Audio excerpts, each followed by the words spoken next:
کبھی واقعہ پیش آیا عائشہ نامی ایک عورت کا، ایک لڑکی کا، گجرات کی لڑکی تھی. کیا ہوا، اس نے کیوں کیا، اس سے قطع نظر اس کا ایک گمبھیر پہلو والدین کی تربیت کی ناکامی کا نتیجہ ہے. والدین نے کبھی یہ ضرورت محسوس نہیں کی کہ انہیں اسلام سکھایا جائے. اور بچہ جب سوتا ہے نا تو ماں باپ یہ کہتے ہیں بھائی جلدی سو جا، صبح اسکول جانا ہے. کوئی ماں باپ یہ نہیں کہتے کہ بھائی جلدی سو جا، صبح نماز کو اٹھنا ہے. سو جاؤ، صبح اسکول جانا ہے. سو جاؤ، صبح جو ہے وہ کمپنی کو جانا ہے. کوئی ماں باپ یہ کہنے تیار نہیں ہے کہ بچے جلدی سو جاؤ، صبح نماز کو اٹھنا ہے. لڑکی کو کبھی یہ ضرورت ہی نہیں محسوس کی کہ اسلام کیا ہے اسے سکھایا جائے.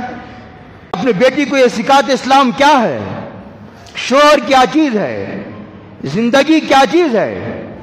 اور اسلام خود اعتمادی سکھاتا ہے. اسلام ہر قسم کے حالات سے ٹکر لینا سکھاتا ہے. شور کیا چیز ہے، طوفان سے ٹکر لینا اس کا مقابلہ اسلام سکھاتا ہے. سمندر سے ٹکر لینا اسلام سکھاتا ہے.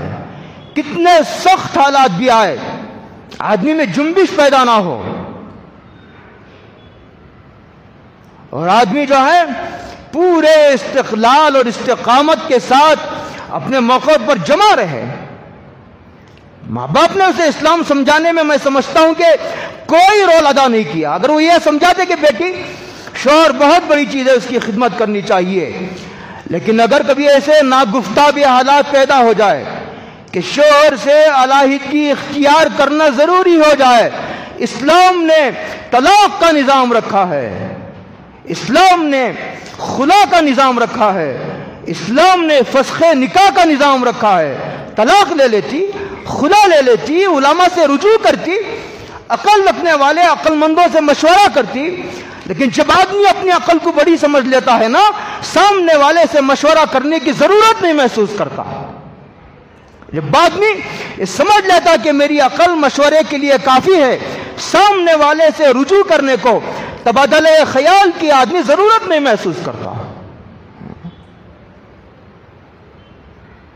یہ صحیح ہے.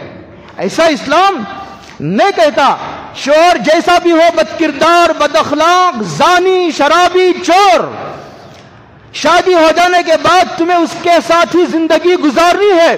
اسلام اس قسم کے خیالات کی ہمت افزائی نہیں کرتا. ایک مستقل ٹاپک ہے. اسلام کا نظام طلاق ہے وہ یہ خود حضور کا معجزہ ہے. وہ اسلام کی شان کو دوبارہ کر دیتا ہے.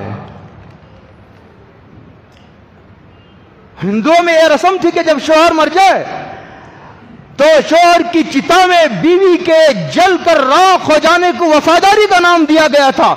اسلام نے طاقتور اور پرزور طریقے پر اس کی تردید کی اور کہا یہ کیا وفاداری ہے. شوہر مر گیا، اس کی موت آئی، مر گیا، اب اس بیوہ کا دوسرا نکاح کرو. اور دوسرا نکاح نہ کرنے کو اسلام نے ناجائز قرار دیا. ایک بیوہ ہے، اسے شادی کی ضرورت ہے. وہ غلط راستے پر جانے کے بجائے، گھٹ گھٹ کر مر جانے کے بجائے اس کا نکاح کرو اگر اسے ضرورت ہو. یہ کام ذمہ داروں کا ہے. یہ منصب جو ہے وہ ارباب اہل عقد کا ہے، جو اس کے خاندان کے ذمہ دار سمجھے جاتے ہیں، یہ ان کا ہے. اور بیووں کے نکاح کو مایوس سمجھ لینے کو اسلام نے ایک حلال کو حرام قرار دے لینے کے مترادف قرار دیا. شریف لوگ حرام سے شرماتے ہیں، شریف لوگ حلال سے نہیں شرماتے. شریف آدمی کو ضرورت ہوگی دوسرا نکاح کرے گا، شریف آدمی کو ضرورت ہوگی تیسرا نکاح کرے گا، شریف آدمی کو ضرورت ہوگی چوتھا نکاح کرے گا. لیکن شریف آدمی حرام کے قریب نہیں جائے گا، وہ ڈرے گا. علم کا ادنا نفع یہ ہے کہ آدمی حلال کو حلال اور حرام کو حرام سمجھنے کی صلاحیت پیدا ہوتی ہے. بچنا نہ بچنا بعد کا کام ہے. یہی ایک کمی یہ تھی عائشہ میں. وہ یہ معلوم کرتی کہ ٹھیک ہے شوہر ظلم کر رہا ہے، ساس ظلم کر رہی ہے اور سسر ظلم کر رہا ہے اور اس کے جو ہے وہ شوہر کی بہنیں اگر اس پر ظلم کر رہی ہے، جیس کا مطالبہ ہو رہا ہے، ٹھیک ہے، غلط ہے، لیکن مسئلے کا حل بھی تو ہے، خودکشی حل تو نہیں ہے۔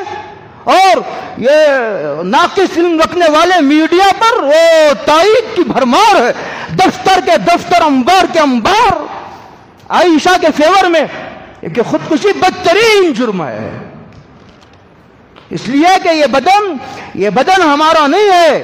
یہی تو مغالطہ ہے انسان کا، انسان یہ سمجھتا ہے کہ یہ بدن میرا بدن ہے، یہ آنکھیں میری آنکھیں، یہ مال میرا مال ہے، یہ بیوی میری بیوی ہے، یہ گھر میرا گھر ہے، یہ کان میرے کان ہے۔ نہیں، یہ کان تمہارے کان نہیں ہے، یہ امانت ہے اللہ کی۔ یہ آنکھیں تمہاری نہیں ہے، یہ اللہ کی امانت ہے۔ یہ مال تمہاری نہیں، یہ اللہ کی امانت ہے۔ یہ بیوی اللہ کی امانت ہے، یہ دولت، حکومت، یہ اللہ کی امانت ہے۔